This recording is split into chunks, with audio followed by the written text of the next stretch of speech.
जय हिंद साथियों। Agusta S के इस यूट्यूब चैनल पे आप सभी लोगों का स्वागत है। तो उम्मीद करते हैं कि आप लोगों का पेपर अच्छा ही गया होगा। और हमने एक वीडियो के माध्यम से पॉलिटी का डिस्कशन हमने कराया था, जिसमें आर के दुबे सर ने पॉलिटी की गहराई और कौन कौन से क्वेश्चन का आंसर सटीक बन सकता है, उन सारे चीज़ों का डिस्कशन जो है वो लास्ट वीडियो में जो हमने करवाया था उसमें हुआ था। आज के वीडियो के माध्यम से असित सर जो है वो आपको ज्योग्राफी का क्वेश्चन जो जो 71 बीपीएससी में जो ज्योग्राफी का क्वेश्चन जो पूछा गया था, उसका सारा चीज वो आपको एक सटीक आंसर के साथ उसको प्रेजेंट करेंगे। हम लोग पार्ट बाय पार्ट जो है वो आंसर बनवा रहे हैं, चाहे वो साइंस का अलग हो, हिस्ट्री का तो मैं खुद ही देख लूंगा। और उम्मीद करते हैं कि हिस्ट्री आप लोगों का अच्छा ही गया होगा। तो हिस्ट्री का भी वीडियो आपको अपलोड कर दिया जाएगा, साइंस का भी वीडियो अपलोड कर दिया जाएगा, और करंट अफेयर का भी वीडियो अपलोड कर दिया जाएगा। तो अभी घबराने की कोई जरूरत नहीं है। ऐसा नहीं है कि 10 दिन के बाद ही आपका मेंस का एग्जाम होने वाला है। आयोग का जब तक आंसर नहीं आ जाता है तब तक आप लोगों को पैनिक होने की आवश्यकता नहीं है। आयोग का आंसर हम लोग का जो डिस्कशन है उसको मिलाकर चलिए, और हमारा जो डिस्कशन का जो अभी चल रहा है अलग अलग एक्सपर्ट के माध्यम से 90+% मैं बता रहा हूं कि वो आयोग के आंसर से ही दम सटीक रहेगा। यानी इस वीडियो के माध्यम से, चाहे वो ज्योग्राफी का वीडियो हो, पॉलिटी का वीडियो हो, या हिस्ट्री का, या करंट अफेयर, या साइंस का है, अगर इन सारे क्वेश्चनों को मिलाकर अगर आपका 90+ नंबर आ रहा है, 90 से 95 जनरल कैंडिडेट के रूप में, तो आप मेंस की तैयारी में लग जाइए। कटअप 95 से ज्यादा नहीं जा सकता है। ये हमारे पूर्ण तौर पर, ये मेरा अपना अनुमान जो है वो मैं बता रहा हूं आप सभी चीजों को। तो ज्यादा लेट ना करते हुए असित सर जो है वो आपको ज्योग्राफी के क्वेश्चन पर डिस्कस कराएंगे, और उन क्वेश्चनों का सही आंसर किस प्रकार से बनेगा उसका कॉन्सेप्चुअली चीज पर भी वो फोकस करेंगे। तो अगली आवाज असित सर का। असित सर।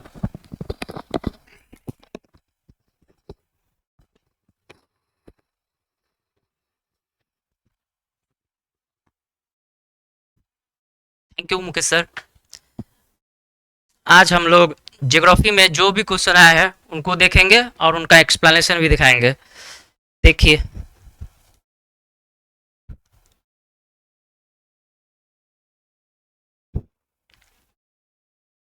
इसका देखिए 31 अक्टूबर 2024 तक भारतमाला परियोजना के तहत किस राज्य में सबसे अधिक निर्मित सड़क की लंबाई है? इसका आंसर राजस्थान है। राजस्थान में भारतमाला परियोजना के तहत सबसे ज्यादा सड़कों का निर्माण किया गया है। जैसा कि ये राष्ट्रीय राजमार्ग परिवहन निगम के द्वारा जो दिया गया है इसका आंसर, उसमें राजस्थान ही बताया गया है। नेक्स्ट क्वेश्चन को देखते हैं। कान्हा नेशनल पार्क कहाँ है? तो ये मध्य प्रदेश है। मध्य प्रदेश में 9 नेशनल पार्क है, उसमें से एक ये आपका कान्हा नेशनल पार्क है।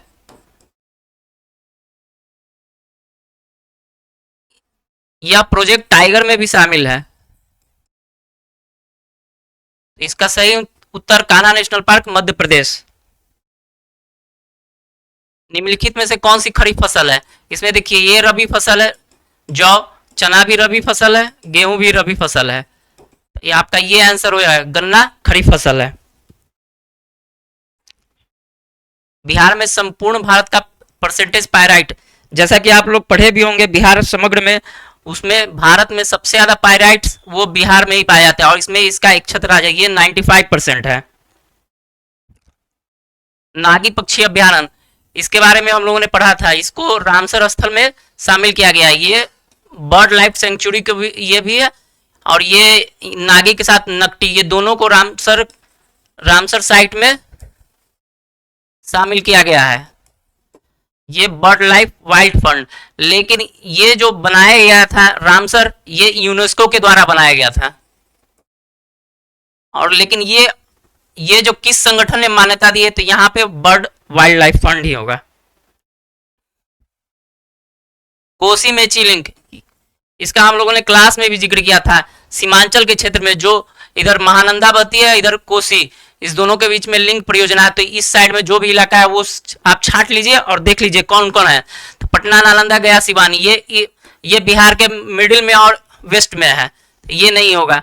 दरभंगा भी नहीं होगा। उपरोक्त में से ये अररिया, पूर्णिया, किशनगंज, कटिहार जो सीमांचल का इलाका है, इसका डिस्कशन हम लोगों ने क्लास में भी किया था, जैसा कि आप लोग देख सकते हैं। अफ्रीकानर्स, ये जो है दक्षिण अफ्रीका में श्वेत अल्पसंख्यक समूह, ये डच, नीदरलैंड से आके बसे लोग हैं, नीदरलैंड से। तो ये श्वेत समूह। बिहार के किस जिले में सोना पाया जाता है? इसका हम लोगों ने जिक्र भी किया था कि जमुई में सबसे ज्यादा सोना हाल ही में खोजा गया है, लगभग जो 40% भारत का। तो बिहार में ये सबसे ज्यादा सोना जमुई जिला में पाया जाता है। मैजिनॉट रेखा जो है, मैजिनॉट रेखा ये फ्रांस और जर्मनी के बीच में है। निम्नलिखित में से कौन सा पार्क अभ्यारण्य बिहार में बाघ परियोजना के तहत आता है? इसका हम लोगों ने जिक्र भी किया था, वाल्मीकि नगर, वाल्मीकि नगर राष्ट्रीय पार्क। ये प्रोजेक्ट टाइगर में भी आता है, प्रोजेक्ट टाइगर, यही बाघ परियोजना। लोकटक, इसका ये लोकटक हिंदी में, इसका इंग्लिश में आप देखे होंगे लोकटक इसको बोला जाता है। ये मणिपुर में एक तैरता हुआ अभ्यारण्य झील, इसका झील हो जाएगा। भारत में समशीतोष्ण वन अनुसंधान केंद्र, संसद यानी कि टेम्परेट, टेम्परेट, ये देखिए झारखंड में है, यहां का टेम्परेट जलवायु है, शिमला।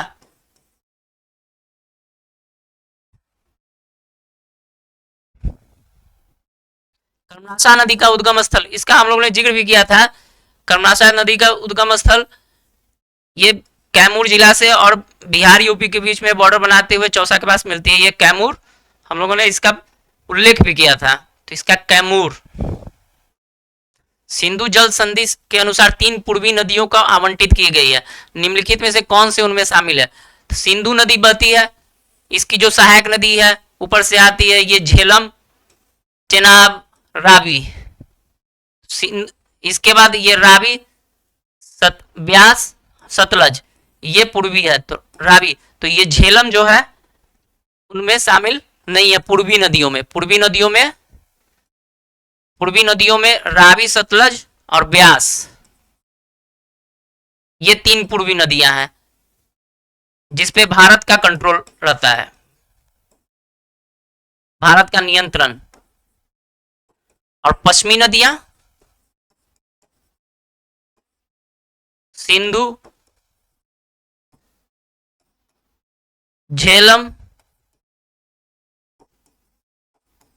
चिनाब, ये पश्चिमी नदियां हैं। ये पूर्वी नदियां में ये शामिल है, तो पश्चिम में है, तो ये झेलम इसमें शामिल नहीं है। भारतीय सीमेंट उद्योग के संबंध में निम्नलिखित में से कौन सा कथन सही है?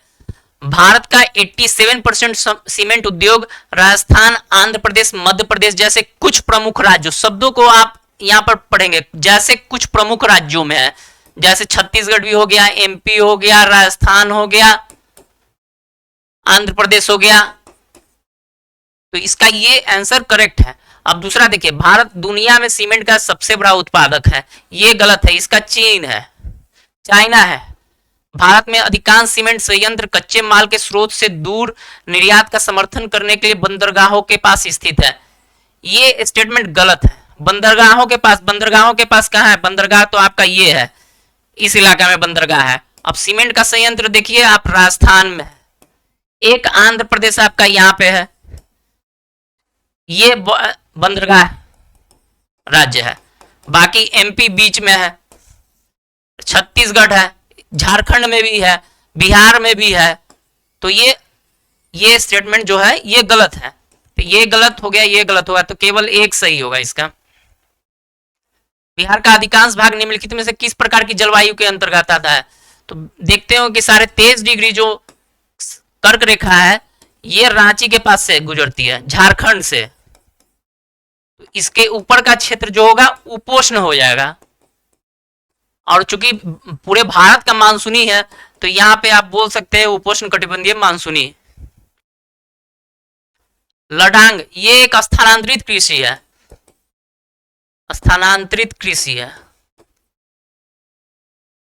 जो इंडोनेशिया, मलेशिया इंडोनेशिया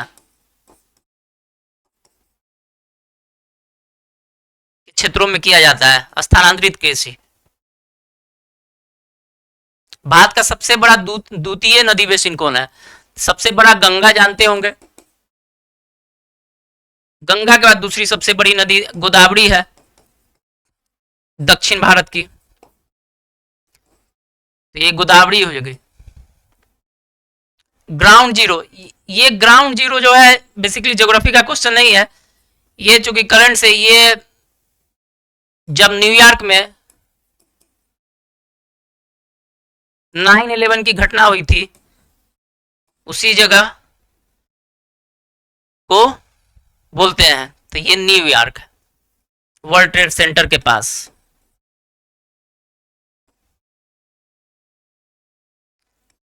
वैसे जनरल में ग्राउंड जीरो तो बहुत कुछ जहां से ऑपरेशन किसी चीज का होता है उसको ग्राउंड जीरो बोलते हैं।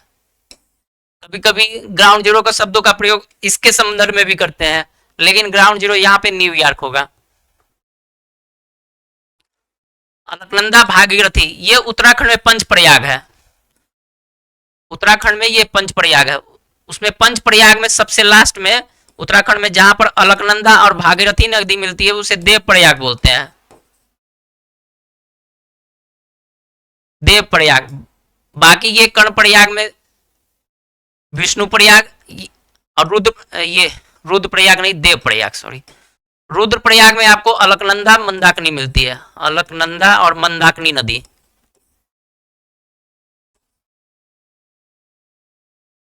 अलकनंदा भागीरथी के मिलने से ही गंगा बनती है, तो गंगा का नाम यहीं से चालू होता है गंग, तो इसका देव प्रयाग है।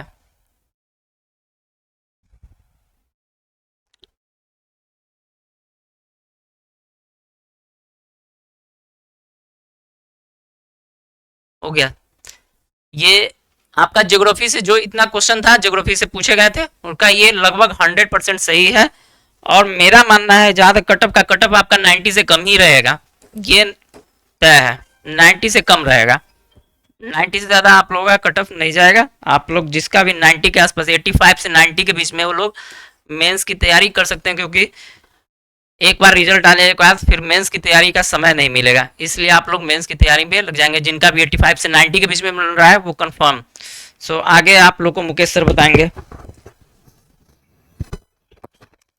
सर, तो ये आपका ज्योग्राफी का जो डिस्कशन था, ज्योग्राफी का जो आंसर, जो सटीक आंसर जो कहा जा सकता है, जो आयोग के आंसर से आप 95% प्लस परसेंटेज जो है वो सही मान सकते हैं कि आयोग का भी आंसर यही रहेगा। तो इस हिसाब से आप अपना ज्योग्राफी का सेक्शन का आंसर मिला लीजिएगा। जैसा कि सर ने बताया कि 90 से ज़्यादा कटअप नहीं जाएगा, एक अनुमानता मैं लेके चल रहा हूँ कि 90 से 92 के बीच में ये कटअप ही रहेगा। तो इतना अगर स्कोर आ रहा है तो आप लोग मेंस में लग जाइए। दूसरी चीज़ मैं आप लोगों को ये बताना चाहूँगा कि करंट का जो क्वेश्चन है वो सभी स्टूडेंटों के लिए ये समस्या बना है, तो ये चीज को ध्यान में रखिएगा कि करंट सिर्फ आपके लिए समस्या नहीं रहे, सबके लिए है। अगर करंट अगर खराब भी गया हो, अगर लेकिन ये ट्रेडिशनल सब्जेक्ट से अगर मार्क्स अगर आ रहा है तो आप मान के चलिए कि आपका आंसर ये आप मेंस लिख रहे हैं, ठीक है ना।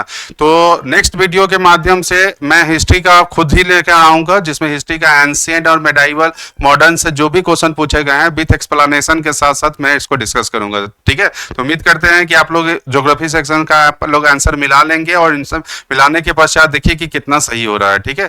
तो आज का सेशन यहीं पर इसको एंड करते हैं। Thank you.